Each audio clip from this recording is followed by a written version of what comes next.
अब देखो last class में, एक मिनट रुकना जरा।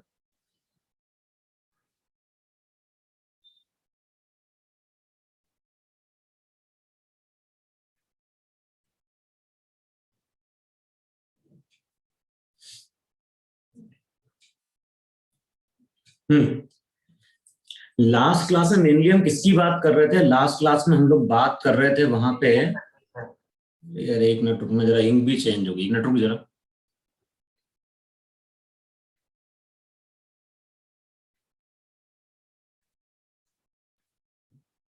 एक मिनट जरा।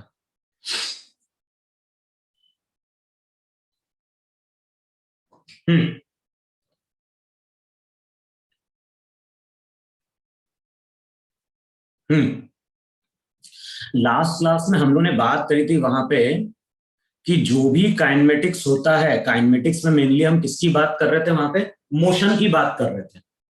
और मैंने क्या बोला था कि अगर कोई भी पार्टिकल मूव कर रहा है तो जो भी मोशन था, मोशन को हम लोगों ने दो पार्ट में वहां पे क्या किया था?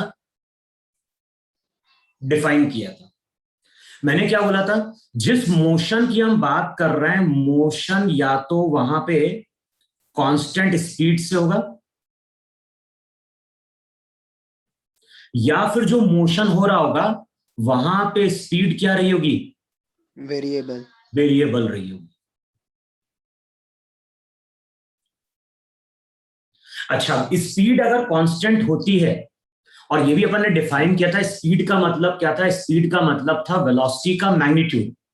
तो अगर स्पीड कांस्टेंट है तो इसका मतलब वहां पे लिखवाया था कि पार्टिकल का एक्सेलरेशन उस केस में क्या होगा? जीरो होगा।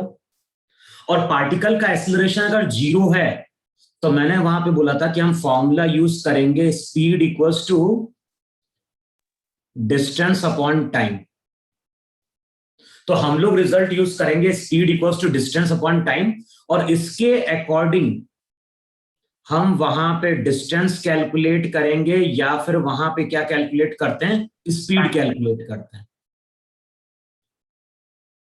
अब ये डिपेंड करता है कि क्वेश्चन में क्या इंफॉर्मेशन वहां पे क्या करी गई है? प्रोवाइड की गई है। तो जो इंफॉर्मेशन प्रोवाइड की गई होगी इसके अकॉर्डिंग डिस्टेंस, टाइम या स्पीड हम क्या कर सकते हैं? कैलकुलेट कर सकते हैं। तो speed equals to distance upon time, ये फॉर्मूला तब तक एप्लीकेबल है जब तक पार्टिकल वहां पे एक्सेलरेट नहीं कर रहा है। लेकिन अगर स्पीड वेरिएबल है तो इसका मतलब है कि वहां पे पार्टिकल का एक्सेलरेशन है और एक्सेलरेशन जीरो नहीं है। तो अगर स्पीड वेरी कर रही है तो हम बोलेंगे पार्टिकल का वहां पे मोशन कैसा है?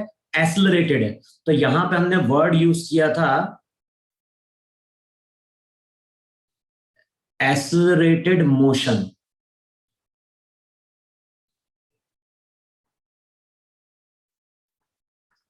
देखो यही करके कहां पे, और जो भी एक्सेलरेटेड मोशन था उसको हमने दो पार्ट में डिवाइड किया था। मैंने बोला था एक तो वो केस होता है जहां पे एक्सेलरेशन कैसा होता है? यूनिफॉर्म होता है। और दूसरा केस होता है जब एक्सेलरेशन वहां पे क्या होता है? नॉन यूनिफॉर्म होता है। यूनिफॉर्म का मतलब क्या था? यूनिफॉर्म का मतलब था कि जो भी एक्सेलरेशन है वो हमारा कांस्टेंट है, और अगर नॉन यूनिफॉर्म की बात करेंगे तो एक्सेलरेशन वहां पे क्या था? वेरिएबल। वेरिएबल। अच्छा, अब मैंने वहां पे ये चीज लिखवाई थी कि जो भी एक्सेलरेशन है, एक्सेलरेशन वेक्टर क्वांटिटी है, और इसके साथ दो चीजें होती हैं, एक होता है मैग्नीट्यूड और दूसरा वहां पे क्या होता है? डायरेक्शन।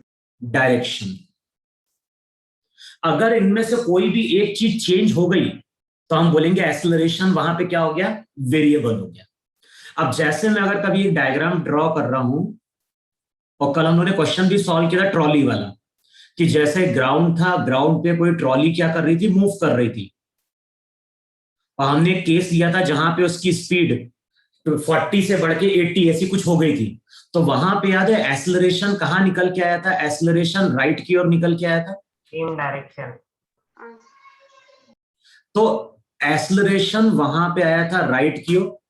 और मान लो अगर मैंने लिखा है एक्सेलरेशन कितना a इक्वल्स टू, अगर मैं लिख रहा हूं एक्सेलरेशन कितना है 3 मीटर पर सेकेंड स्क्वायर है, बताओ इसका डायरेक्शन क्या है? पॉजिटिव लिखा है, एक्स एक्सिस। प्लस देखो +3 का मतलब हो गया कि जो भी एक्सेलरेशन है वो यहाँ पे अलोंग पॉजिटिव एक्स एक्सिस है। अच्छा इसका मैग्नीट्यूड भी क्या है, कांस्टेंट है कि नहीं? हाँ सर। यस तो सर। इसका मैग्नीट्यूड भी कांस्टेंट है, इसका डायरेक्शन भी वहां पे क्या है, कांस्टेंट है। तो हम बोलेंगे यहां पे कार का एक्सेलरेशन कैसा है, यूनिफॉर्म है। लेकिन अगर मैं कभी तुम्हें ऐसा बोलता हूं कि हमारे पास एक कार है और ये कार मूव कर रही है विथ एन एक्सेलरेशन a, और जो एक्सेलरेशन है वो मैं लिख रहा हूं a इक्वल्स टू 3t, और t रिप्रेजेंट कर रहा है यहां पे टाइम। बताओ कार का acceleration a equals to 3t है, ये एक्सेलरेशन हमेशा पॉजिटिव रहेगा कि नहीं रहेगा? यस। हम यस t सर। की कुछ भी वैल्यू पुट करें, इसका मतलब कि डायरेक्शन कभी चेंज हो रहा है क्या? नहीं। नहीं। ठीक है, तो यहाँ पे मैग्नीट्यूड कांस्टेंट है क्या? जो मैग्नीट्यूड रहेगा वो इस केस में चेंज होगा, और वो टाइम के साथ वहां पे क्या कर रहा है, वेरी कर रहा है। Yes sir. तो अगर मैंने कभी ऐसा लिखा है कि एक्सेलरेशन 3t है, इसका मतलब है कि ये एक्सेलरेशन वेरिएबल हो गया, और एक्सेलरेशन वेरिएबल होता है तो वहां पे हम वर्ड यूज करते हैं non uniform acceleration. Non uniform का मतलब होता है कि इसका मैग्नीट्यूड या डायरेक्शन या दोनों ही चीजें वहां पे क्या हो रही हैं, चेंज हो रही हैं। और कोई जरूरी नहीं कि एक्सेलरेशन की इक्वेशन 3t लिखी है। अगर मान लो मैंने कभी लिखा है कि एक्सेलरेशन 3x है और x यहां पे डिस्टेंस ट्रेवल्ड है, नॉन यूनिफॉर्म हो गया सर फिर वो। नॉन बताओ यूनिफॉर्म। x अगर यहां पे डिस्टेंस ट्रेवल्ड है तो अगेन तुम क्या बोलोगे, एक्सेलरेशन x के साथ वेरी कर रहा है, तो ये एक्सेलरेशन फिर से कैसा है, नॉन यूनिफॉर्म है। Non uniform. बोलो इतना तुम लोग समझ में आया, नहीं समझ में आया कि एक्सेलरेशन यूनिफॉर्म Yes, क्या sir. है, नॉन यूनिफॉर्म क्या है? अब देखो जो नॉन यूनिफॉर्म एक्सेलरेशन का केस होता है ना, वो हम लोग पढ़ते हैं क्लास 11th में। अभी तुम लोग जो एक्सेलरेशन देखते हो या जो सिलेबस में एक्सेलरेशन है वो है हमारा कैसा, यूनिफॉर्म एक्सेलरेशन। तो 9th की बात करें, 10th की बात करें, जो भी केस अभी हम पढ़ेंगे वहां पे एक्सेलरेशन हमारा कैसा होगा, यूनिफॉर्म होगा। तो नेक्स्ट हेडिंग डालो वहां पे, particle moving with uniform acceleration.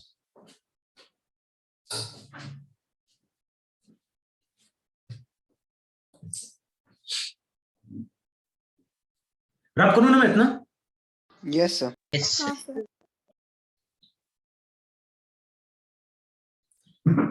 तो हम लोग जिस एक्सेलरेशन की बात कर रहे हैं वो है वहां पे यूनिफॉर्म एक्सेलरेशन।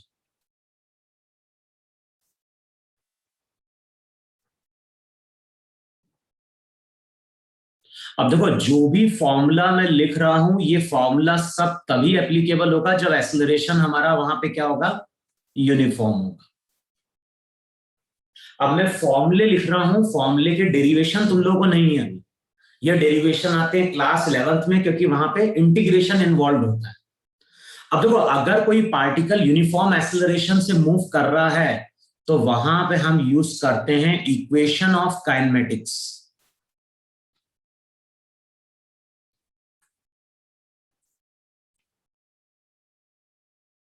वहां पे हम यूज करेंगे इक्वेशंस ऑफ काइनेमेटिक्स। अच्छा काइनेमेटिक्स की यहां पे 3 इक्वेशन है और मेनली हम इन इक्वेशन की एप्लीकेशन देखेंगे। जो पहली इक्वेशन हम पढ़ते हैं वो पढ़ते हैं v equals to u plus at।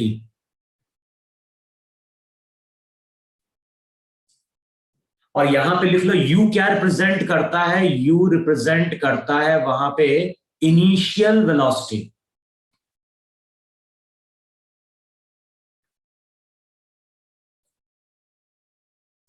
u initial velocity थी, v वहां पे थी फाइनल वेलोसिटी,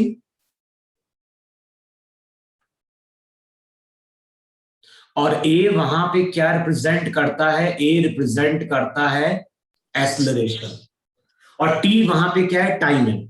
तो जब भी कोई पार्टिकल, देखो जब भी कोई पार्टिकल एक्सेलरेट कर रहा है तो इसका मतलब है कि उसकी स्पीड क्या हो रही है, बढ़ रही है। तो अगर मुझे किसी टी टाइम पे उसकी स्पीड या वेलोसिटी फाइंड आउट करनी है तो हम फॉर्मूला यूज करेंगे v equals to u plus a t. जो दूसरा फॉर्मूला तुम लोग यूज करते हो वो यूज करते हो वहां पे s equals to u t plus half a t square. फिर से वहां पे u इनिशियल वेलोसिटी है, t टाइम है, a एक्सेलरेशन है, और s वहां पे रिप्रेजेंट करता है डिस्प्लेसमेंट। और तीसरा जो फॉर्मूला हम लोग यूज करते हैं वो यूज करते हैं वहां पे v square equals to u square plus 2as। तो जब न्यूमेरिकल सॉल्व करेंगे जहां पे पार्टिकल एक्सेलरेट कर रहा होगा तो हमें केवल न्यूमेरिकल में ये चेक करना है कि पार्टिकल एक्सेलरेट कर रहा है क्या। अगर पार्टिकल एक्सेलरेट कर रहा है तो यही तीन इक्वेशन हम यूज करेंगे। पहली इक्वेशन क्या देती है, पहली इक्वेशन देती है टी टाइम बाद वेलोसिटी, सेकेंड इक्वेशन देती है टी टाइम बाद डिस्प्लेसमेंट, और थर्ड इक्वेशन क्या बताती है, थर्ड इक्वेशन देती है पार्टिकल की final velocity after displacement s। अगर पार्टिकल का डिस्प्लेसमेंट s है तो s डिस्प्लेसमेंट बाद पार्टिकल की वेलोसिटी क्या होगी, उसके लिए हम फॉर्मूला यूज करते हैं v square equals to u square plus 2as। रब करो इतना में वहां पे। Yes sir. सर आप फिर से बता सकते हो कि आप थर्ड इक्वेशन कहाँ पर यूज। थर्ड इक्वेशन हम यूज करेंगे जब हमें पार्टिकल का डिस्प्लेसमेंट दिया हो। क्वेश्चन में अगर कहीं बोल रहा है कि पार्टिकल 10 मीटर आगे जा चुका है, अब उसकी वेलोसिटी क्या है।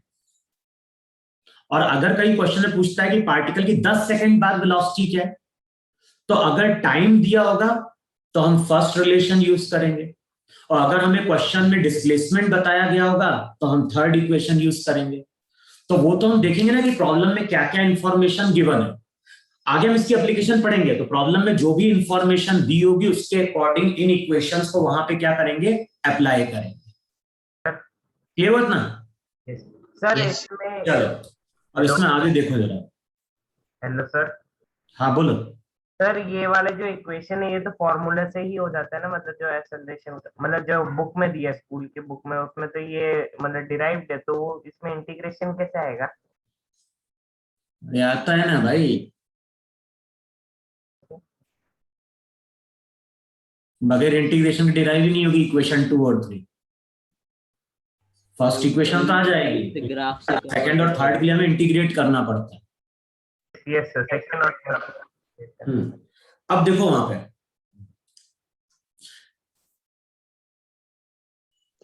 सबसे पहले एक चीज और देखो, एक और फोर्थ फॉर्मूला लिखो जरा। अब फोर्थ फॉर्मूला क्या होता है उसको समझो जरा। अच्छा एक चीज ध्यान रखना वहां पे, मैंने क्या बोला है, जो भी तीन इक्वेशन है तीनों इक्वेशन में जब भी हम तीनों इक्वेशन को यूज करेंगे तो वहां पे हम साइन कन्वेंशन फॉलो करेंगे। फर्स्ट इक्वेशन यूज करें काइनेमेटिक्स की, सेकंड इक्वेशन यूज करें या थर्ड इक्वेशन यूज करें, तीनों इक्वेशन में हमें साइन कन्वेंशन क्या करना है, फॉलो करना है। और देखो साइन कन्वेंशन क्या लिया जाता है, जो भी फिजिकल क्वांटिटी राइट की ओर होगी उसका साइन पॉजिटिव लेंगे, जो भी लेफ्ट की ओर होगी उसका साइन नेगेटिव लेंगे, जो भी अपवर्ड की ओर होगा उसका साइन पॉजिटिव लिया जाएगा, और जो भी नेगेटिव है उसका साइन, जो भी डाउनवर्ड होगा उसका साइन हम क्या लेंगे, नेगेटिव लेंगे। तो जब भी इन तीनों इक्वेशन को यूज करेंगे तो यही साइन कन्वेंशन वहां पे फॉलो किया जाएगा। राइट है तो पॉजिटिव, लेफ्ट है तो नेगेटिव, अपवर्ड है तो पॉजिटिव, डाउनवर्ड है तो नेगेटिव। तो जैसा हम कोऑर्डिनेट सिस्टम में फॉलो करते हैं सेम वही साइन कन्वेंशन यहां पे हम क्या कर रहे हैं, फॉलो कर रहे हैं। क्लियर है ना? Yes sir. हाँ सर। अच्छा अब देखो यहां पे ग्राउंड है और ग्राउंड पे हमारे पास एक पर्सन है। और यहां पे t की वैल्यू 0। अब क्या हो रहा है, t इक्वल टू 0 पे ये पर्सन चलना स्टार्ट कर रहा है राइट की ओर। कितने चलना स्टार्ट कर रहा है, ये राइट की ओर चलना स्टार्ट कर रहा है विथ इनिशियल वेलोसिटी 2 मीटर पर सेकेंड। तो t इक्वल टू 0 पे पर्सन चलना स्टार्ट कर रहा है 2 मीटर पर सेकेंड से। लेकिन पार्टिकल यहां पे यूनिफॉर्म स्पीड से नहीं चल रहा है, यहां पे पार्टिकल के पास एक्सेलरेशन भी है,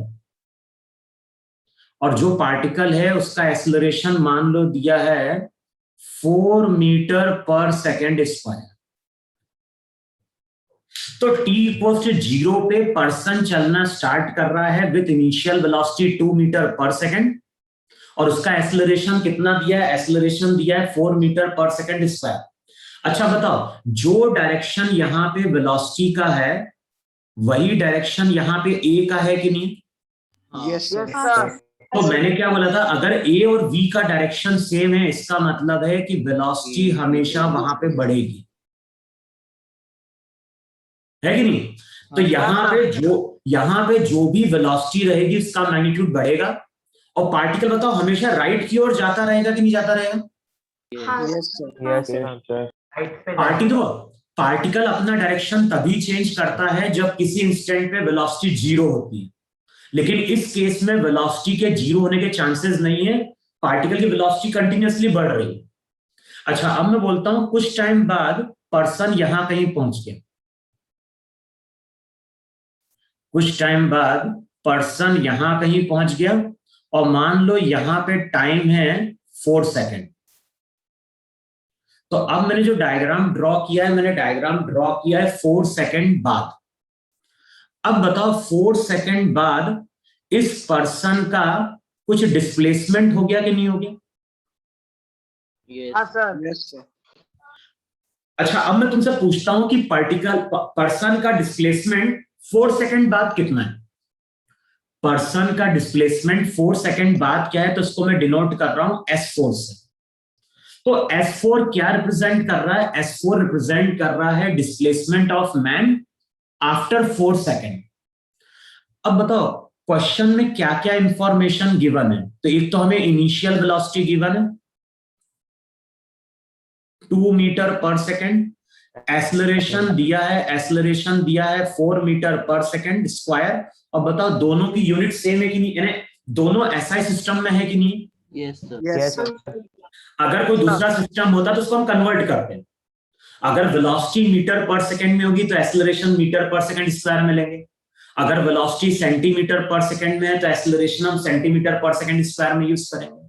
अब बताओ क्वेश्चन में u मालूम है, a मालूम है, हमें कैलकुलेट करना है डिस्प्लेसमेंट, और डिस्प्लेसमेंट कैलकुलेट करने के लिए केवल एक ही इक्वेशन मालूम है, और वो मालूम है S equals to ut plus half a t square. अब बताओ सब कुछ हमें साइन के साथ प्लेस करना है। बताओ ua सब पॉजिटिव है तो इनिशियल वेलोसिटी कितनी? 2 टाइम t। एक्सेलरेशन क्या हो गया? एक्सेलरेशन हो गया 4 इंटू t का स्क्वायर। अच्छा, t की वैल्यू यहां पे भी पुट कर दो, तो यहां पे जब लिखा है 2t तो t की जगह वहां पे क्या पुट करना है? t की जगह पुट करना है वहां पे 4। 0। अबे 0 क्यों भाई? Sir, initial 0 है ना? टाइम है ना सर? अबे t क्या है? t रिप्रेजेंट कर रहा है टाइम, उतने टाइम बाद डिस्प्लेसमेंट है। तो 4 सेकेंड है टाइम। अब टाइम की वैल्यू क्या दी हुई है? 4 सेकेंड। जब हम इक्वेशन यूज कर रहे हैं S equal to ut plus half a t square, तो ये इक्वेशन क्या बताती है? ये इक्वेशन बताती है t टाइम बाद डिस्प्लेसमेंट, t टाइम बाद। तो कितने टाइम बाद की हम बात कर रहे हैं? After 4 second. तो t की वैल्यू पुट करोगे 4 तो इक्वेशन हो जाएगी ut plus half a t square. अब इसको सॉल्व करो, बताओ रिजल्ट कितना निकल के आ रहा है? 40 मीटर पर 40 मीटर पर सेकेंड। अबे 40 मीटर डिस्प्लेसमेंट कैलकुलेट कर रहे हो ना? 40 मीटर। मीटर है सर। हाँ, तो डिस्प्लेसमेंट जो आएगा वो आएगा तुम्हारा कितना? 40 मीटर। अच्छा, अब मान लो कुछ टाइम बाद हम फिर से पर्सन को देख रहे हैं,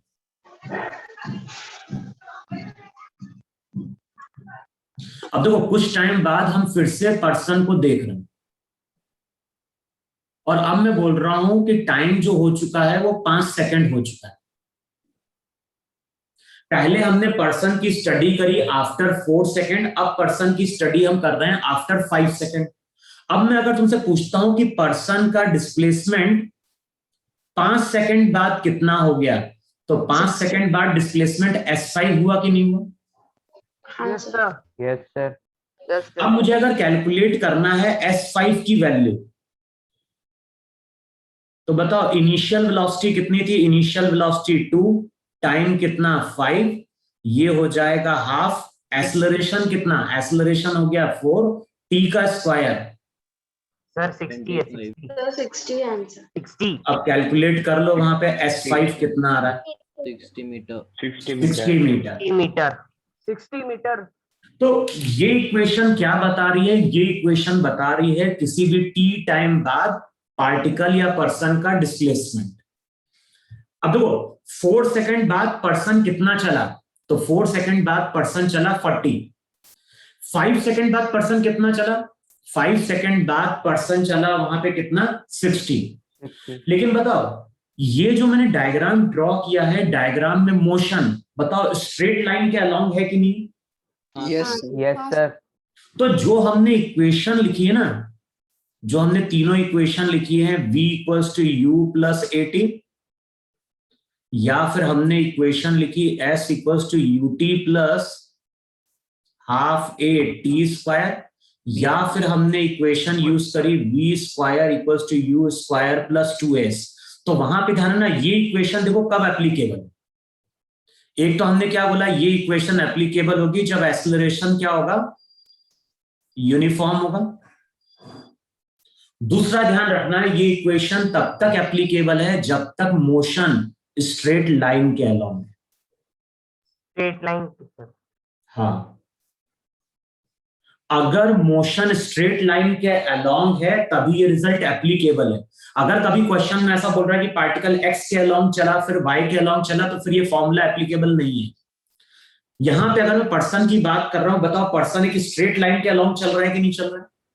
सर ये तीनों फॉर्मूले अप्लाई नहीं होंगे फिर? हाँ, ये तीनों फॉर्मूले तभी तक एप्लीकेबल है जब एक्सेलरेशन यूनिफॉर्म होगा, पार्टिकल स्ट्रेट लाइन के अलोंग चल रहा होगा, और जो टॉपिक रहता है काइनेमेटिक्स जरूर है, लेकिन काइनेमेटिक्स में इस टॉपिक का नाम दिया जाता है मोशन इन 1 डायमेंशन।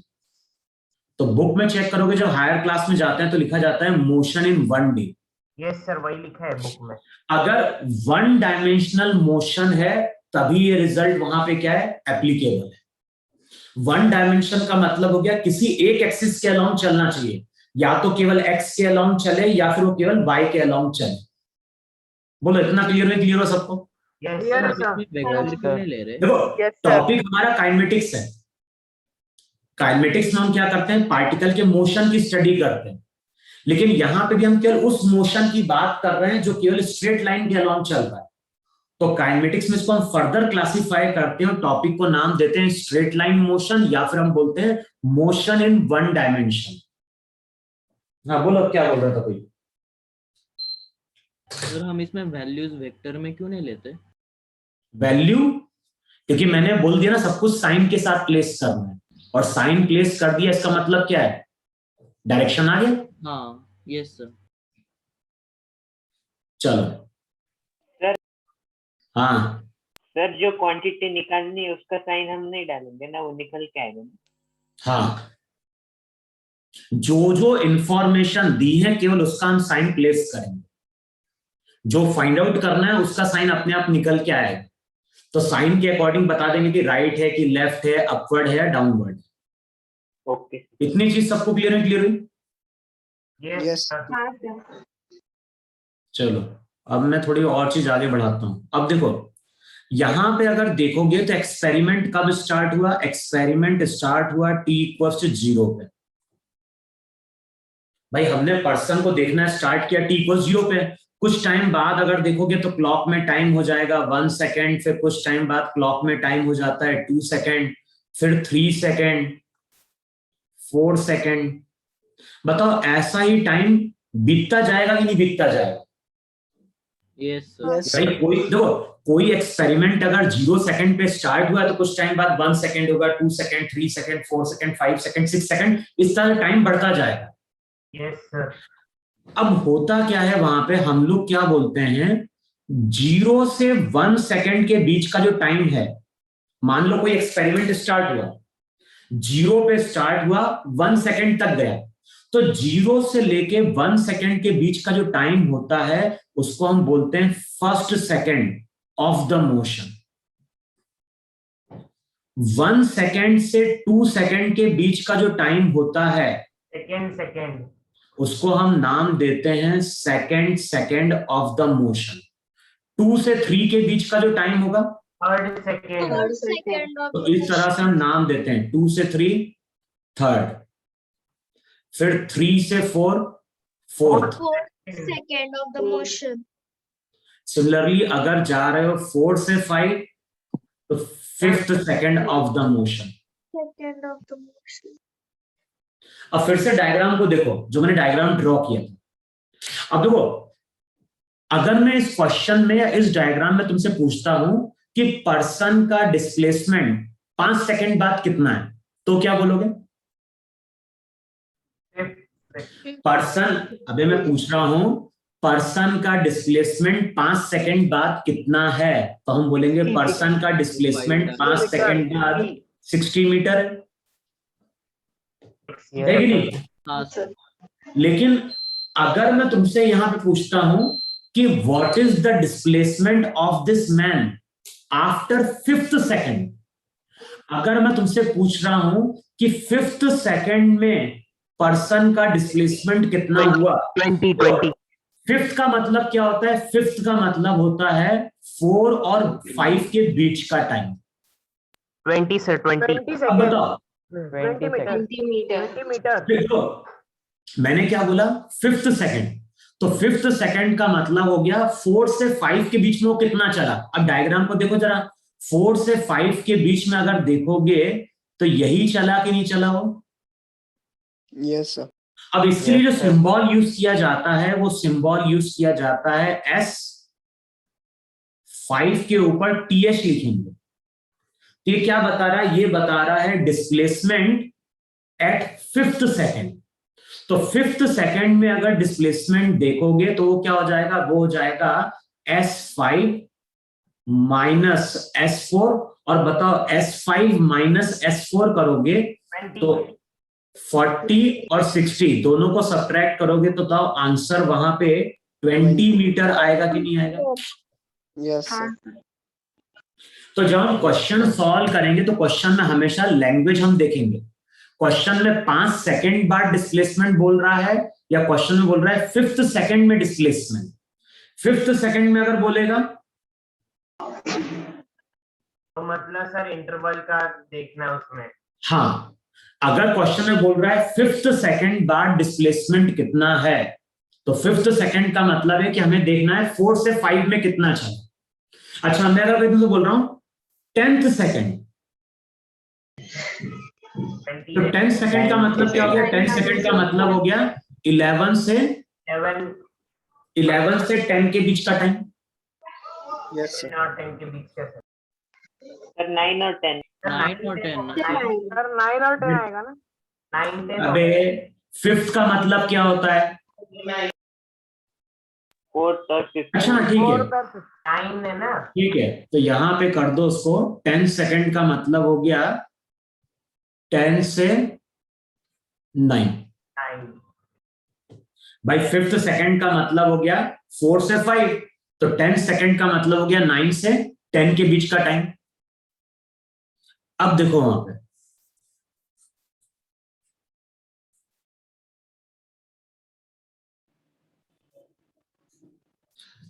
अब जब मैंने तुमसे यहां पे बोला कि S5th कितना है,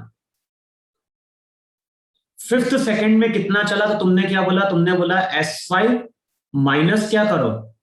S4 करो। यस सर अब जनरल फॉर्मूला निकालने जा रहे हैं। अगर मैं तुमसे बोल रहा हूं nth सेकंड, तो nth सेकंड का मतलब है n सेकंड में कितना चला माइनस S n -1। चेक करो इतना समझ में आया कि नहीं समझ में आया? Yes sir. हाँ सर। भाई 5th सेकंड का मतलब होता है S5 माइनस S4। तो पहले हम 4 में कितना चला वो निकालते हैं, 5 में कितना चला वो निकालते हैं, दोनों को माइनस करते हैं। तो अगर मैं तुमसे पूछ रहा हूं कि nth सेकंड में कितना चला, तो nth सेकंड का मतलब है n सेकंड में निकाले, n माइनस 1 में निकाले और दोनों को वहां पे क्या करें, सब्ट्रैक्ट करें। Yes sir. Yes sir. अच्छा, अब सबसे पहले कैलकुलेट करो n सेकंड में पार्टिकल कितना चला। तो फॉर्मूला क्या था n सेकंड में, ut, t का मतलब हो जाएगा n। तो यूज करोगे ut प्लस हो जाएगा वहां पे हाफ a t स्क्वायर। बताओ ये पार्टिकल का डिस्प्लेसमेंट n सेकंड बाद है कि नहीं? यस हाँ सर। सर। Yes sir. अच्छा, अब अगले स्टेप में हमें कैलकुलेट करना है पार्टिकल का डिस्प्लेसमेंट n माइनस 1 सेकेंड बाद। तो n माइनस 1 सेकेंड में क्या होगा, u n माइनस 1 प्लस हो जाएगा हाफ a n माइनस 1 का होल स्क्वायर। बताओ यही रिजल्ट आएगा कि नहीं आएगा? हाँ सर। तो यहां पे हम कैलकुलेट कर रहे हैं n सेकेंड बाद और n माइनस 1 सेकेंड बाद। अब बताओ s nth का मतलब क्या है? दोनों का सब्ट्रैक्शन। दोनों का सब्ट्रैक्शन। हमें क्या करना है, इन दोनों को सब्ट्रैक्ट करना है। सब्ट्रैक्ट करो तो पहले क्या लिखोगे, Sn। तो ये हो जाएगा un plus an square by 2। ये तो हो गया Sn माइनस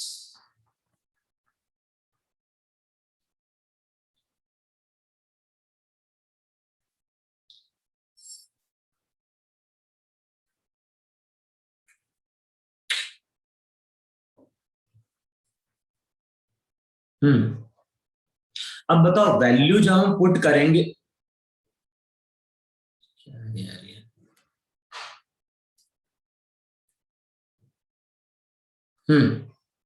अब बताओ यहां पे जब हम Sn माइनस 1 की वैल्यू पुट करेंगे तो ये हो जाएगा u n माइनस 1 प्लस हो जाएगा a बाय 2। अब बताओ n माइनस 1 का होल स्क्वायर क्या देता है? तो फॉर्मूला याद होगा, a square plus b square minus होता है 2ab। बताओ ये आएगा कि नहीं आएगा? हाँ सर। Yes sir. अब सब्ट्रैक्ट कर दो।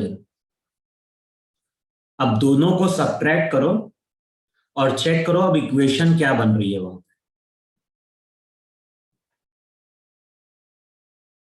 अभी भी लैग कर रहा है क्या? नहीं नहीं सर, अभी नहीं हो रहा। लेकिन मेरी स्क्रीन लैग कर रही है। चलो कैलकुलेट करो यार एस nth वहां पे। बताओ एस nth आप कैलकुलेट करोगे तो रिजल्ट क्या हो जाएगा? रिजल्ट हो जाएगा un plus an square by 2। Minus sign अंदर लेके जाओ जरा। अब चेक करो, ये हो जाएगा, एक तो हो जाएगा minus u into n, minus minus plus u, फिर हो जाएगा वहां पे माइनस a बाय 2, ब्रैकेट में आएगा n square plus 1 minus 2n। बताओ ये वैल्यू आएगी कि नहीं आएगी वहां पे? यस सर, आ गई। Yes sir. अब इसको जरा सिंप्लीफाई करो। अब चेक करो जरा कौन कौन सी टर्म कैंसिल आउट होगी।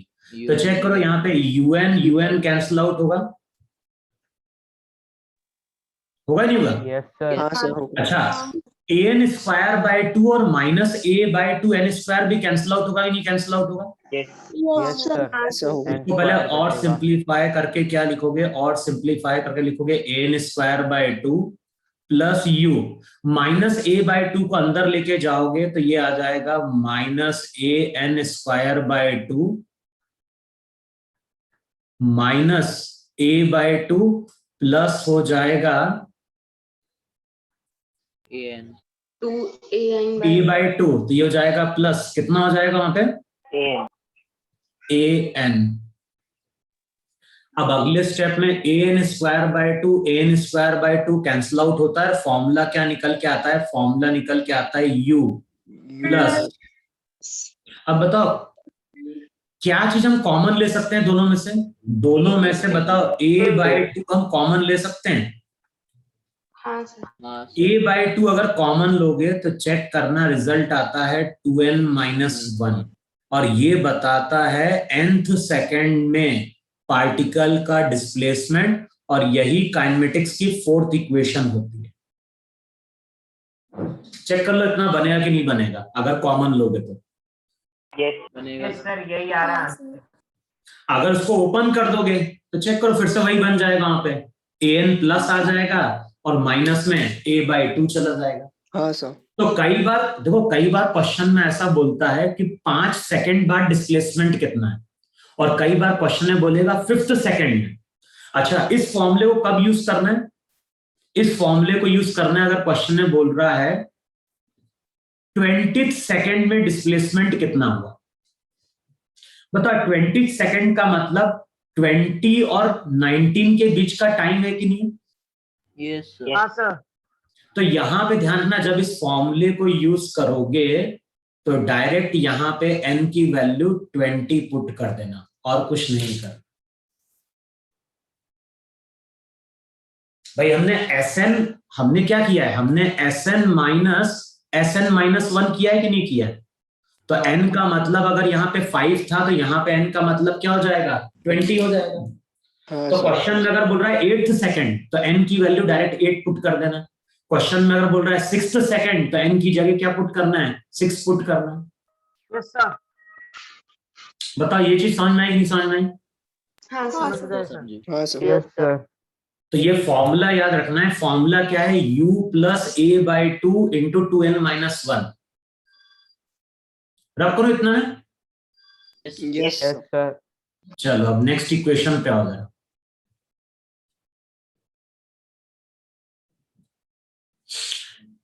अब देखो, हमने जो इक्वेशन यूज करी ना, हम लोग इक्वेशन क्या यूज करते हैं? s equals to ut plus half a t²। बताओ ये लिखते नहीं लिखते हो तुम लोग? हाँ सर। हाँ सर। अब वहां पे जाए ना, s डिस्टेंस नहीं होता है।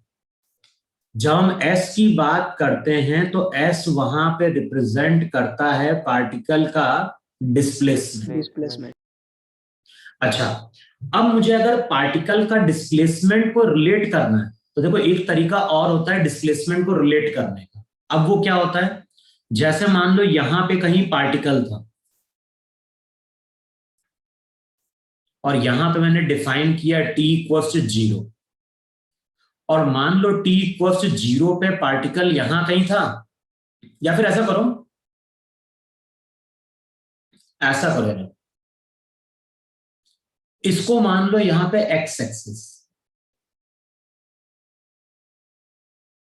हम लोगों ने बोला ये कि फॉर्मूला तब तक एप्लीकेबल है जब तक पार्टिकल क्या हो रहा है? स्ट्रेट लाइन के अलोंग चल रहा है।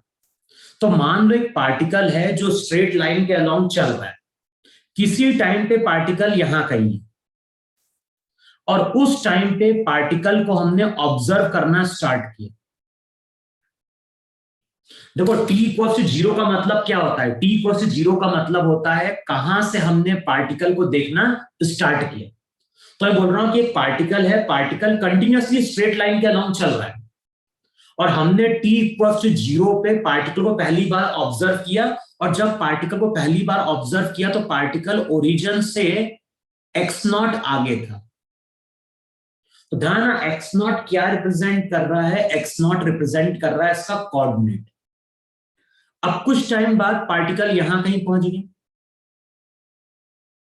अब पार्टिकल जब यहां पहुंचा है तो टाइम t हो चुका है।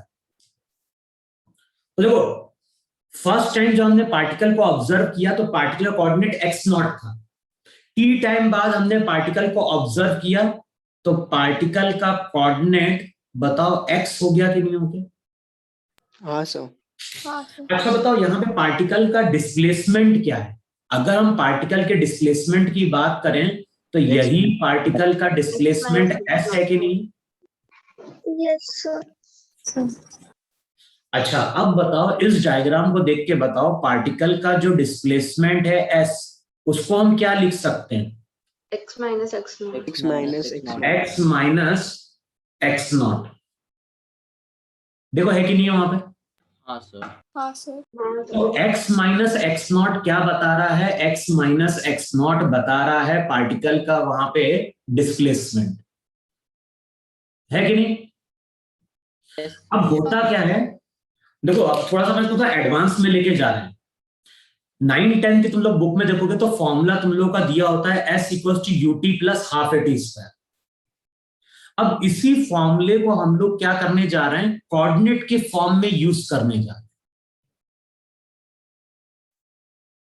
यानी ये जो इक्वेशन है, इस इक्वेशन को हम कोऑर्डिनेट के फॉर्म में यूज करते हैं। तो कई बार जब हम कोऑर्डिनेट के फॉर्म में इक्वेशन यूज करते हैं ना, तो कैलकुलेशन इजी हो जाता है।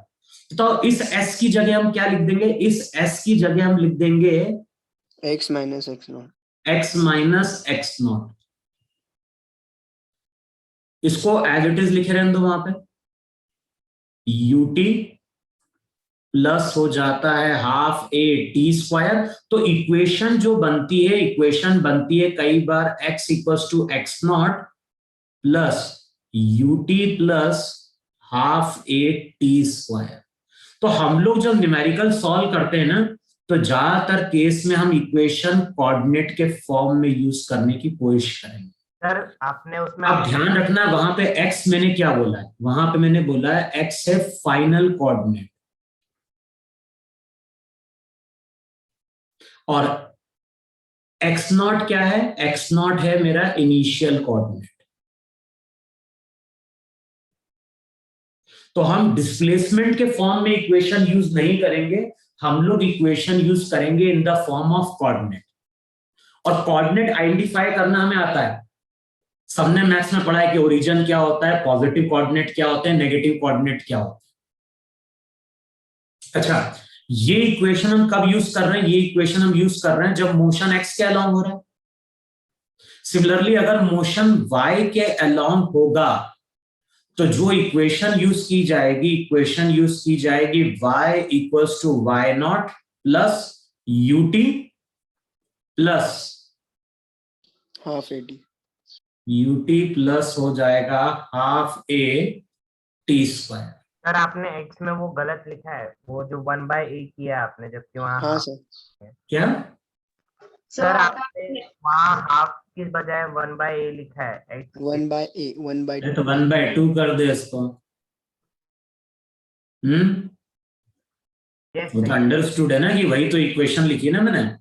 सर बस करेक्ट कर रहा था, वो बता रहा था। तो इक्वेशन हो जाएगी वहां पे क्या हो गया? x equals to x naught u t plus half a t square. अगर पार्टिकल y के अलोंग चल रहा होगा तो हम इक्वेशन यूज करेंगे y equals to y naught plus u t plus half a t square. समझ में? Yes, हाँ sir. सर. अच्छा, जो थर्ड इक्वेशन थी, थर्ड इक्वेशन हमारी इस फॉर्म में होती कि नहीं होती? B square equals to u square plus 2as। Yes, sir. तो इस इक्वेशन को भी अगर कोऑर्डिनेट के फॉर्म में यूज कर रहे हो तो b square equals to u square plus 2a, s की जगह वहां पे लिख देना x minus x naught. y के अलोंग जा रहे होगे तो वहां पे यूज कर लेना y माइनस वाई नॉट। बताओ इतना समझ में आया कि नहीं समझ में आया? Yes, sir. हाँ सर। Yes sir. सर ये क्वेश्चन में क्या प्रॉफिट देगा हमें? हम डायरेक्ट एस क्यों नहीं यूज कर रहे? अरे बताऊंगा ना, अभी टॉपिक मेरा कंप्लीट हो गया क्या? नहीं। हाँ तो फिर इतना लिखा सबने? हाँ सर। हाँ सर. Yes, sir. सर मैंने क्या बोला है? मैंने क्या बोला है? जो भी काइनेमेटिक्स की इक्वेशन यूज करोगे सब में हमें साइन कन्वेंशन यूज करना है। और अगर हम डिस्प्लेसमेंट की बात कर रहे हैं तो हम डिस्प्लेसमेंट की जगह कोऑर्डिनेट के फॉर्म में इक्वेशन लिख देंगे। ठीक है, अब देखो इसकी कुछ एप्लीकेशन देखो, हेडिंग डालो वहां पे, motion under gravity. Next heading डालो वहां पे, मोशन अंडर ग्रेविटी। सर इसके वीडियो लेक्चर नहीं है क्या? अरे बताऊंगा ना, भेज दूंगा मैं इसको। Okay sir. मैंने क्लास की भी रिकॉर्डिंग करी है, वो भी भेज दूंगा, और कोई वीडियो लेक्चर होगा तो वो भी भेजूंगा। वो होगा 11th का, मुझे देखना पड़ेगा, वो पार्ट भेजना पड़ेगा जहां पे इंटीग्रेशन डिफरेंशिएशन नहीं है। अब देखो, इतना सबको याद है कि नहीं याद है कि अगर ग्राउंड है, ग्राउंड के पास अगर किसी बॉल को हम थ्रो करें या ड्रॉप करें, बताओ बॉल किसके अंडर मूव करती है? बॉल मूव करती है under the influence of gravitational field. और इतना सब लोगों ने पढ़ा है कि जब भी किसी बॉल या पार्टिकल को ड्रॉप करते हैं तो अर्थ उसको नीचे की ओर खींचती है, और अर्थ के कारण इस पे फोर्स आता है, फोर्स के कारण इस पे एक्सेलरेशन आता है। तो अर्थ के पास अगर हम किसी बॉडी को ड्रॉप करते हैं, थ्रो करते हैं, तो उसके ऊपर एक्सेलरेशन एक्ट करता है, और वो एक्सेलरेशन जी होता है। और जी की वैल्यू कितनी ली जाती है? जी की वैल्यू वहां पे ली जाती है 9.8 मीटर पर सेकंड स्क्वायर। बताओ इतना सबको मालूम है कि नहीं मालूम है? कि अर्थ के पास अगर हम किसी पार्टिकल को ड्रॉप करते हैं, थ्रो करते हैं, तो उसके ऊपर अर्थ फोर्स लगाता है, फोर्स के कारण एक्सेलरेशन आता है, और उसी एक्सेलरेशन को हम बोलते हैं एक्सेलरेशन ड्यू टू ग्रेविटी, जिसकी वैल्यू 9.8 होती है। लेकिन ये 9.8 वैल्यू होती है at the surface of earth. Earth के सरफेस पे जी की वैल्यू 9.8 होती है। लेकिन अर्थ के अगर तुम और अर्थ के सरफेस से अगर तुम ऊपर जाते जाओगे तो जी की वैल्यू कम होने लगती है। तो अगर अर्थ के पास है तब तो जी की वैल्यू हम कितनी लेंगे? 9.8 मीटर पर सेकंड स्क्वायर लेंगे। कई बार बुक में उसको कैलकुलेशन को इजी करने के लिए बोलता है कि 10 मीटर पर सेकंड स्क्वायर ले लो। सीजीएस में जाओगे तो सीजीएस में वैल्यू होती है 980 सेंटीमीटर पर सेकंड स्क्वायर। इतना रिजल्ट याद है कि नहीं याद है सबको? Yes sir. हाँ सर। तो अब हम उन केसेस की बात करने जा रहे हैं जहां पे कोई पार्टिकल है और पार्टिकल मूव कर रहा है under the influence of gravity. अब जैसे मैं बोल रहा हूं कि यहां पे एक बिल्डिंग है,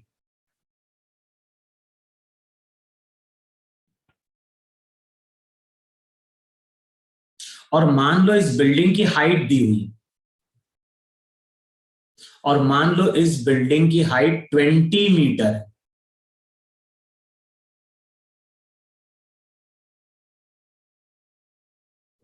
अच्छा, 20 मीटर हाइट को अगर हम कंपेयर करें अर्थ के रेडियस से, बताओ ये हाइट कैसी है? बहुत स्मॉल है या बहुत लार्ज है? बहुत स्मॉल।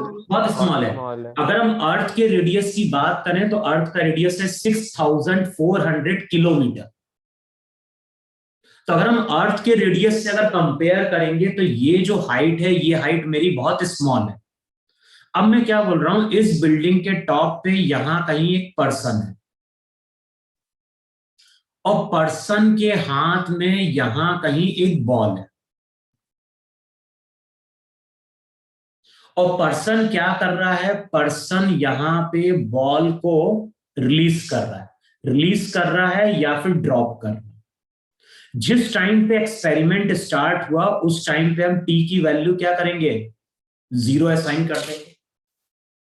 अब देखो यहां पे जैसे ही पर्सन बॉल को छोड़ेगा, बताओ बॉल के ऊपर केवल एक ही फोर्स लग रहा है नहीं लग रहा है? और वो फोर्स लग रहा है ड्यू टू ग्रेविटी ऑफ अर्थ।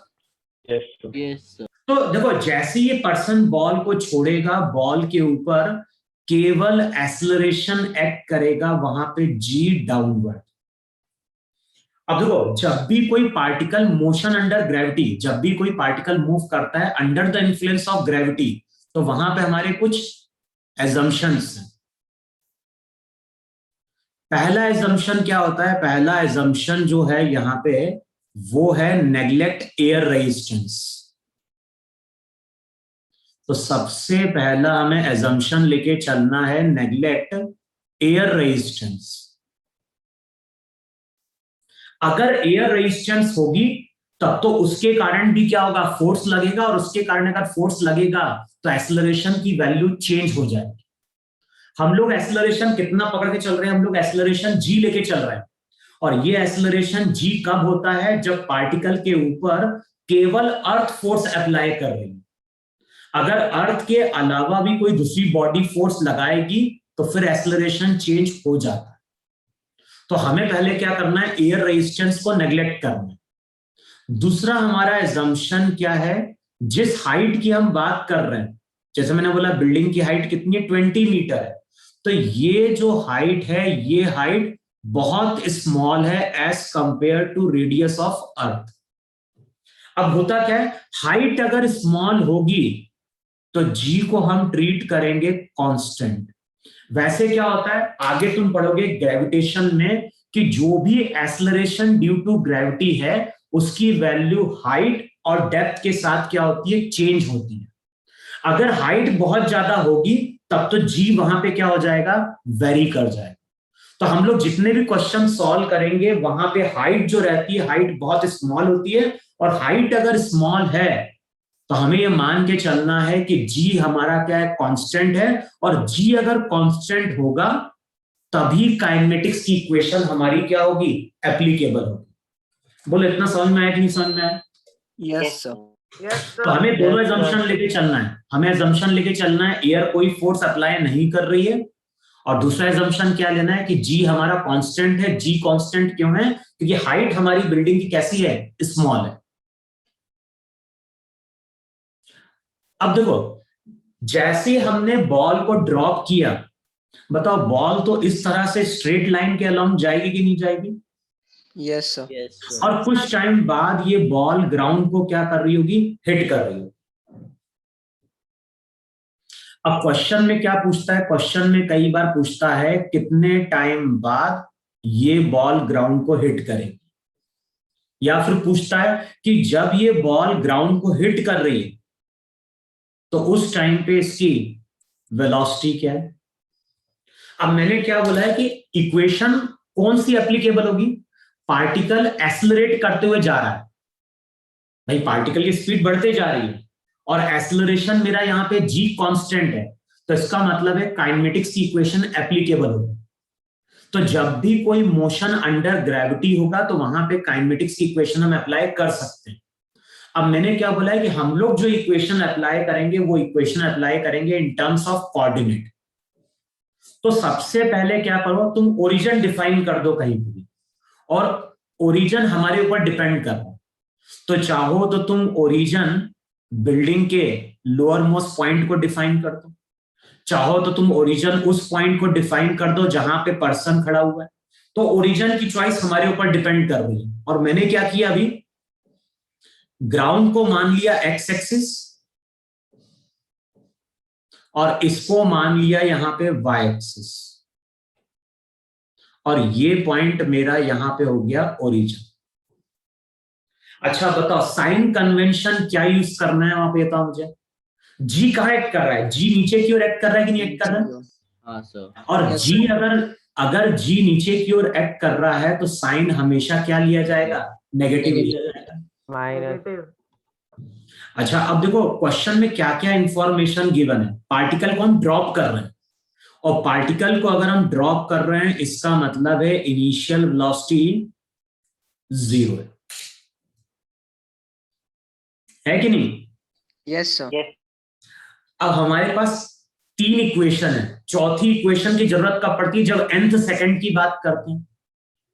तो एक तो हमें फॉर्मूला मालूम है, कौन सा फॉर्मूला मालूम है, v equals to u plus at। बताओ ये इक्वेशन क्या देती है, ये इक्वेशन देती है t टाइम बाद फाइनल वेलोसिटी।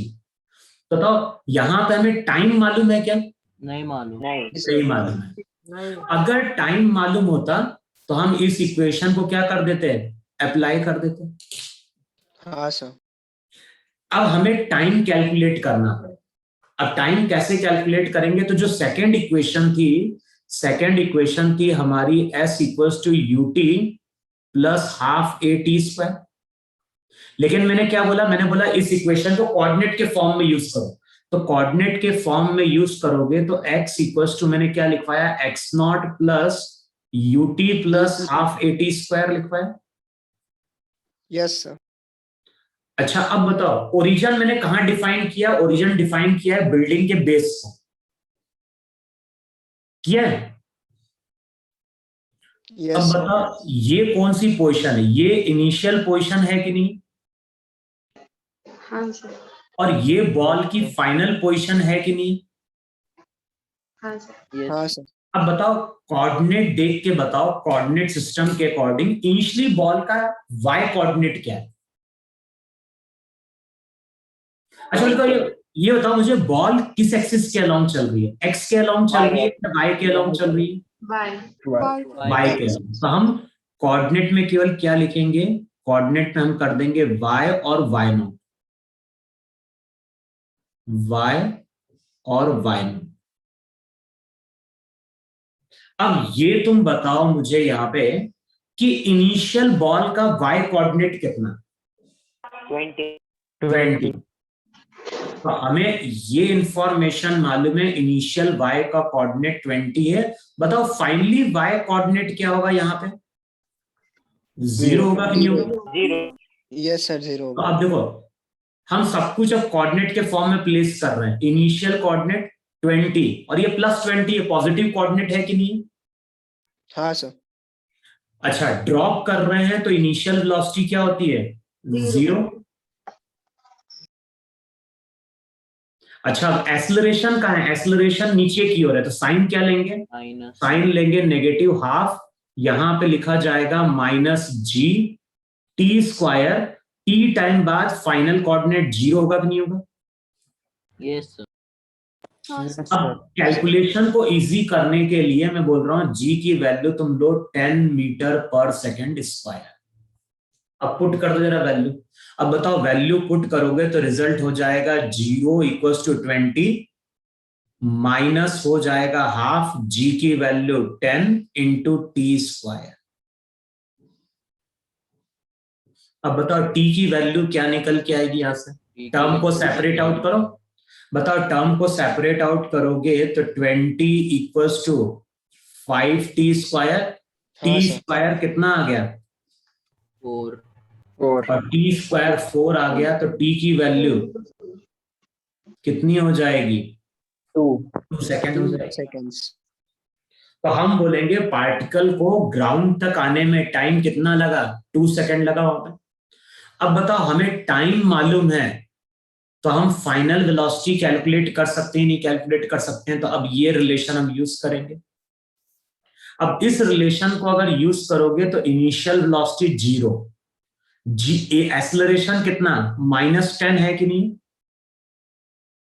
टाइम कितना है, टाइम है 2 सेकंड, तो वेलोसिटी आ गई -20 मीटर/सेकंड। और नेगेटिव साइन क्या बता रहा है, नेगेटिव साइन बता रहा है कि वेलोसिटी कहाँ है, नीचे की ओर। और साइन कन्वेंशन क्या है, जो नीचे होगा वो नेगेटिव आना चाहिए।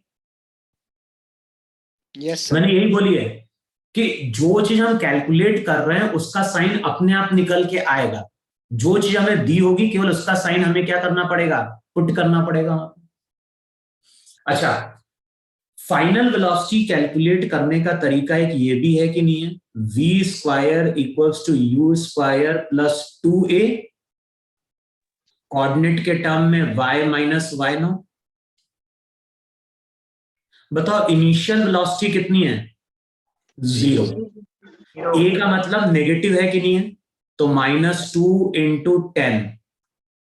अब ध्यान ना y फाइनल कोऑर्डिनेट है तो फाइनल कोऑर्डिनेट 0, इनिशियल कोऑर्डिनेट 20। बताओ ये v² के बराबर है। अब चेक करो v² कितना निकल के आ रहा है, तो v² हो जाएगा वहां पे 400 होगा कि नहीं होगा पॉजिटिव में। हाँ सर, अब v² पॉजिटिव है तो v की वैल्यू यहां से आ गई 20 ± होगा।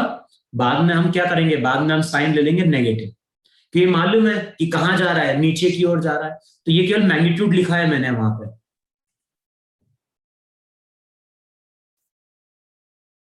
आया कि नहीं समझ में। मतलब हम इक्वेशन में एक से ज्यादा मतलब फॉर्मूले भी यूज कर सकते हैं, हाँ मतलब करने पड़ेंगे।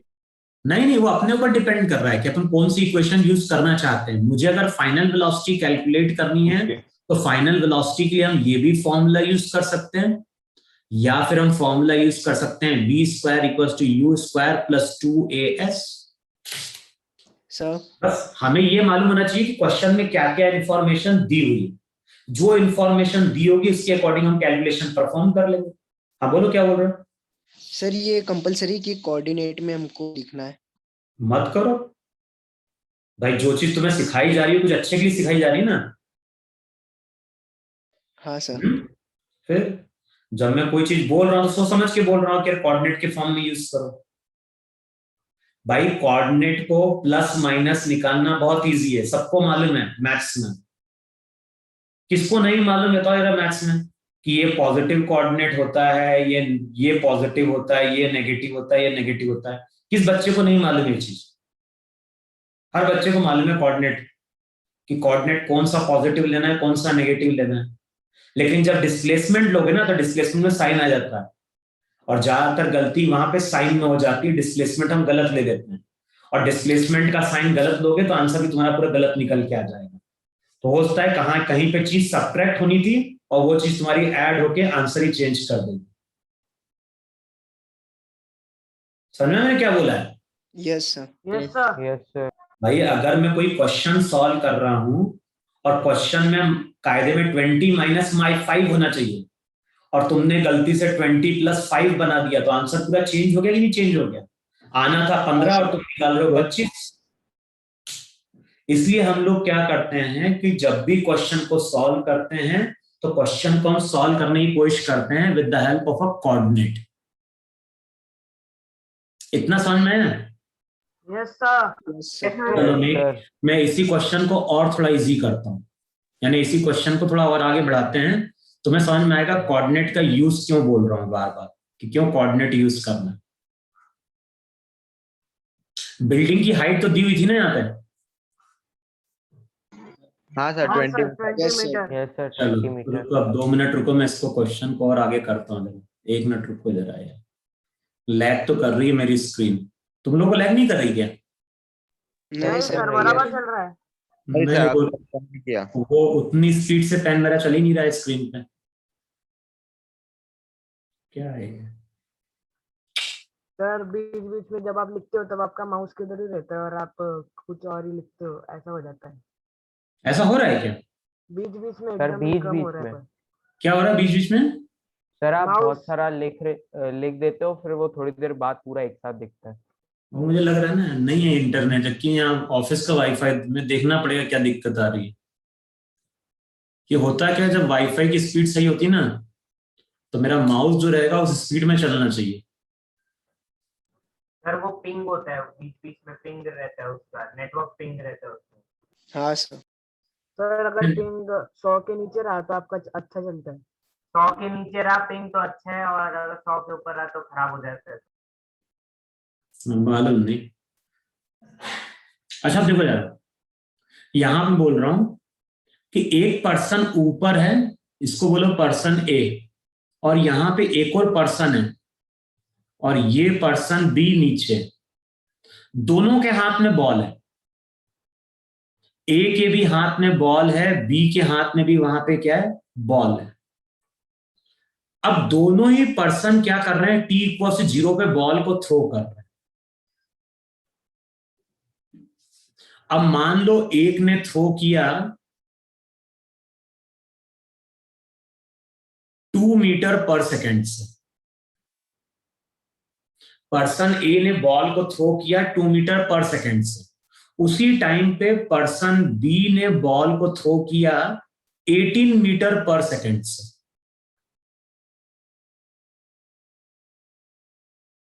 अब बताओ ऐसे चांसेस हैं कि नहीं है वहां पे, कि देखो एक बॉल को हम नीचे थ्रो कर रहे हैं, एक बॉल को हम ऊपर थ्रो कर रहे हैं, तो ये पॉसिबिलिटी है कि नहीं है कि किसी टाइम पे दोनों बॉल यहां पे क्या कर जाएं, कोलाइड कर जाएं।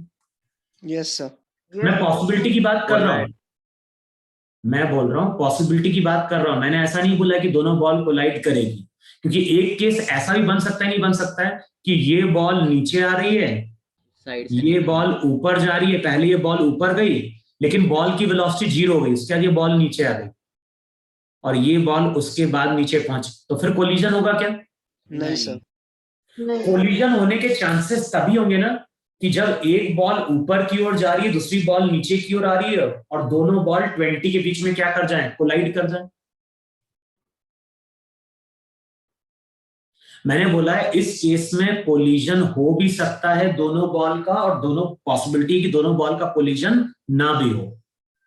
सर वो अच्छा। एक डायरेक्शन में आ जाएगा ना, डाउनवर्ड डायरेक्शन में आ जाएगा, क्योंकि वो ऊपर वाली बॉल रिटार्ड करने तक जाएगी। और क्या नीचे बोल रहा है? मैं कुछ समझाने की कोशिश कर रहा हूं, तो अपना ज्ञान बांट रहा है।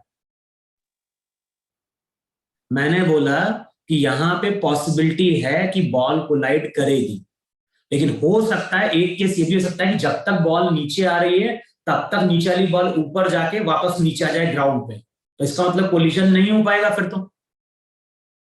Yes sir.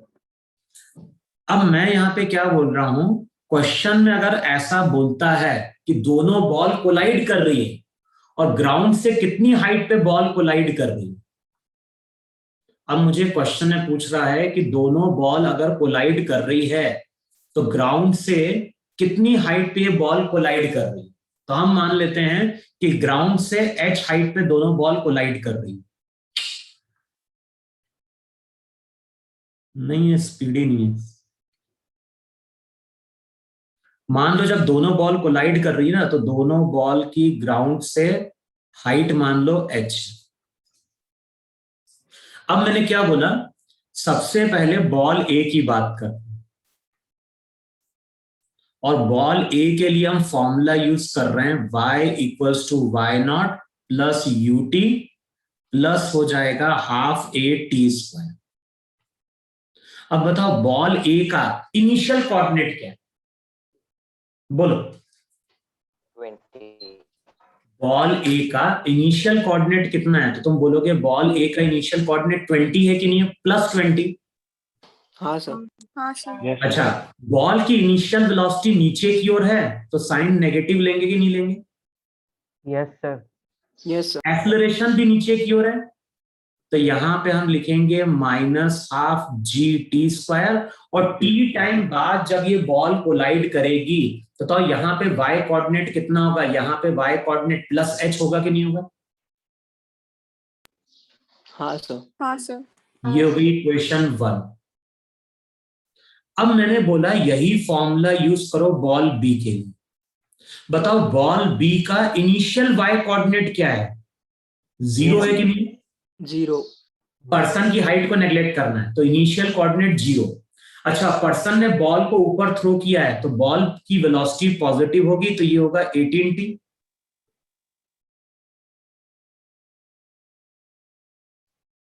होगा? हाँ सर। हाँ सर। अच्छा, अब हमें इससे कोई फर्क नहीं पड़ता है कि बॉल ऊपर जा रही है या नीचे जा रही है, हमें केवल ये देखना है कि एक्सेलरेशन तो हमेशा नीचे रहता है, तो एक्सेलरेशन का साइन हमेशा नेगेटिव लिया जाएगा। तो हम लिखेंगे minus half G T square, और टी टाइम बाद जब सेकेंड बॉल यहां पहुंचेगी तो उसका भी y कोऑर्डिनेट h होगा कि नहीं होगा? यस। इसको बोलो इक्वेशन 2। अब बताओ दोनों इक्वेशन में h को इक्वेट कर दो। बताओ दोनों में अगर h को इक्वेट करोगे तो minus half G T square minus half G T square cancel out होगा, रिजल्ट आएगा 20 माइनस 2t किसके बराबर, 18t के बराबर। अगले स्टेप में 20t इक्वल्स टू 20, तो t की वैल्यू कितनी आ गई, 1 सेकेंड। 1 सेकेंड आ गई। इसका मतलब है 1 सेकेंड बाद दोनों बॉल क्या कर जाएंगे, कोलाइड कर जाएंगे। अच्छा, हम कैसे बोलेंगे कोलिजन हुआ कि नहीं हुआ, बोलो।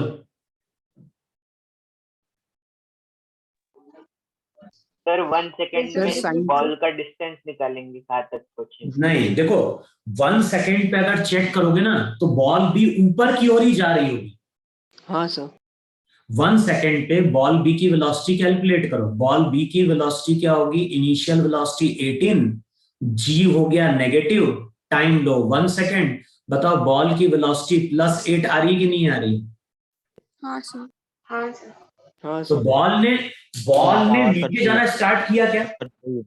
नहीं सर। नहीं। बॉल तो ऊपर की ओर ही जा रही है, और बॉल ऊपर की ओर जा रही है, इसका मतलब है कि कोलिजन हो जाए। हुआ कि नहीं? समझ में नहीं समझ में आया? सर आप फिर से Yes, समझा sir. सकते हो? क्या बोल रहे हो? आप फिर से समझा सकते हो क्या? मैंने क्या बोला है? Collision मैंने होगा। ये बोला है कि बॉल बी को, देखो कोलिजन कब पॉसिबल है? कोलिजन पॉसिबल है कि बॉल भी ऊपर जा रही है, बॉल ए नीचे आ रही है, दोनों कोलाइड कर। एक केस ये बन सकता है कि बॉल ए नीचे आ रही है, उतने टाइम में बॉल भी ऊपर गई, वापस नीचे आना स्टार्ट कर दी। तो हो सकता है कि उस केस में कोलिजन ना हो। लेकिन तो यहाँ पे बॉल भी नीचे आना स्टार्ट कर रही है क्या? नहीं। अभी तो बॉल भी ऊपर की ओर ही जा रही है, और बॉल भी अगर ऊपर की ओर जा रही है इसका मतलब कोलिजन हो गया। Okay sir. अच्छा, टी की वैल्यू 1 सेकेंड आ गई कि नहीं आ गई? हाँ सर। Yes sir. Yes, अब sir. बताओ, टी की वैल्यू 1 या तो हम इस इक्वेशन में पुट कर दें, इक्वेशन 1 में या इक्वेशन 2 में, किसी भी एक इक्वेशन में टी की वैल्यू पुट करो 1 और बताओ एच कितना आ रहा है।